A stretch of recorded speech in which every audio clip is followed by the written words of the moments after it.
চলুন viewers, train থেকে যমুনা সেতু ও যমুনা সেতুর আশেপাশের প্রাকৃতিক দৃশ্য উপভোগ করি। যমুনা সেতুর দুপাশে ঘন গাছগাছালি, সবুজের সমারোহ দেখে সত্যি মন জুড়িয়ে যাবে আপনার।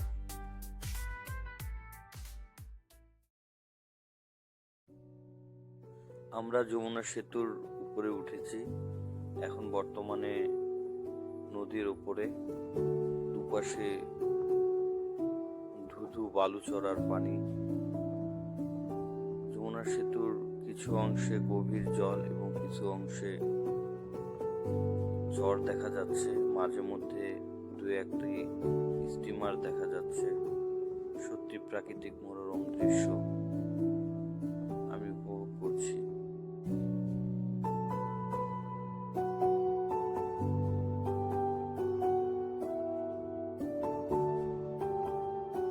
আমার সামনে যে আরেকটি ব্রিজ দেখা যাচ্ছে সেটা হচ্ছে নতুন করে তৈরি হচ্ছে, যেখান থেকে ট্রেন চলাচল করবে। অর্থাৎ আমি যে বর্তমানে যমুনা সেতুর সাথে অ্যাডজাস্ট করা ব্রিজটিতে বর্তমানে যে রেল চলাচল করছে, পরবর্তীতে আর এখানে চলাচল করবে না। সামনে যে সেতুটি দেখা যাচ্ছে নতুন করে হয়েছে, সেই সেতুটি শুধুমাত্র ট্রেন চলাচলের জন্য তৈরি করা হচ্ছে।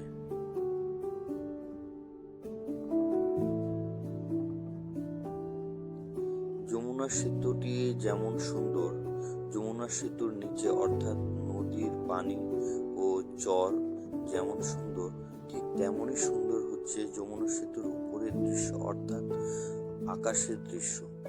আপনারা ভিউয়ার্স দেখেন কত সুন্দর সাদা মেঘের মধ্যে সূর্যটি এমনভাবে মিশে গেছে, গোধূলি লগ্ন। সত্যি খুব অপরূপ দৃশ্য। দেখুন ভিউয়ার্স, আপনাদেরকে যমুনা সেতুটি দেখাচ্ছি, যে পাশ থেকে গাড়ি ঘোড়া চলাচল করে সে পাশটি আপনাদেরকে দেখাচ্ছি।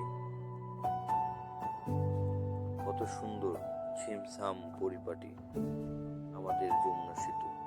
যারা অবশ্য উত্তরবঙ্গ থেকে ঢাকায় নিয়মিত যাতায়াত করে তারা যমুনা সেতু দেখেছেন। দক্ষিণবঙ্গ বা অন্যান্য স্থানের অধিবাসীরা যারা বসবাস করেন তারা অনেকেই এখনো যমুনা সেতু দেখেননি।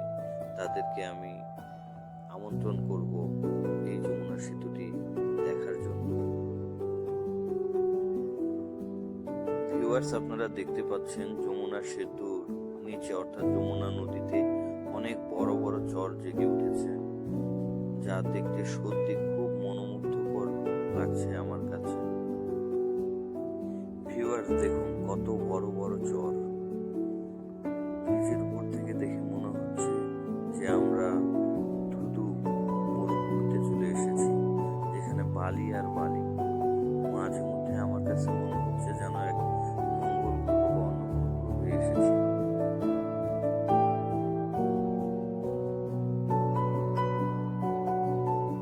ভিউয়ার্স, ট্রেনের উপর থেকে যমুনা সেতু এবং তার আশেপাশের দৃশ্য আপনাদেরকে দেখানোর চেষ্টা করলাম। যদি আমার ভিডিওটি ভালো লেগে থাকে তাহলে অবশ্যই লাইক, কমেন্ট এবং শেয়ার করে দিবেন এবং আমার চ্যানেলটি সাবস্ক্রাইব করতে ভুলবেন না। ধন্যবাদ।